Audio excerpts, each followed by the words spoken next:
I promise Allah today that I will do better than where I was yesterday. Let's make the promise. Do you promise Allah you will become a better person than what you were yesterday? And if you continue promising, by the time you get to the day when you are going to die, you will be the best version of yourself. How many of us, we never used to pray. Today Allah allowed us to pray. Do you know when you are doing tahajjud, it's by invite only? Do you know that? You know what is invite only? If you do tahajjud before fajr, it's only by invite. Allah invites you to do tahajjud. Otherwise you are sleeping. Allahu Akbar. So when you do tahajjud, first thing, thank Allah. Oh Allah, you invited me here today. Allahu Akbar. Allahu Akbar. Many of us forget about tahajjud. Even the fajr is not even there. Who invited you? Shaitan. Let me come sleep. Masad. There is still 5. Snooze. Okay, khalas. Okay. And then they say, okay, 30 minutes, snooze again. Am I right or wrong? I'm a human, I also snooze. I don't know. So understand the favor of Allah. Get up, be strong. Allahu Akbar, it might be my last day.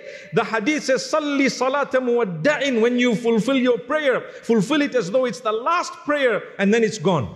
Maybe I might not get to pray after this. And do that every day for every prayer. One day, it will be your last prayer. It will. May Allah strengthen us. My brothers and sisters, if you have bad habits, today is the day you're going to throw it out by the will of Allah. If Allah does not soften your heart on a day like this, where so many thousand have gathered here, for example, in order to remember Allah, if Allah did not soften you on a day like this, when do you want to be softened? What are you waiting for? Is there something you are waiting? Some people, they turn to Allah after they have a big loss. You can wait for the loss. Sometimes it might not come. Sometimes people are diagnosed with a disease. May Allah give you shifa. If Allah has tested you with a sickness, today we are asking Allah, Allahumma shfihi, or Allahumma shfiha. Oh Allah, grant her or him cure. May Allah grant you cure. Don't wait for calamity to strike before you turn to Allah, because at that time shaitan might come to you and you might turn away from Allah. There are some people, there is a guy who sent me an email the other day saying, I lost my job. 2 years I'm making dua, Allah is rejecting. Now I'm fed up of praying. Hey, how can you say that? How can you say Allah is rejecting? Allah knows, He wants to squeeze you to the end. Don't give up prayer. Yusuf alayhi salam, the father, he prayed for how long? He was a Nabi of Allah, Prophet of Allah. Yaqub, Jacob, may peace be upon him.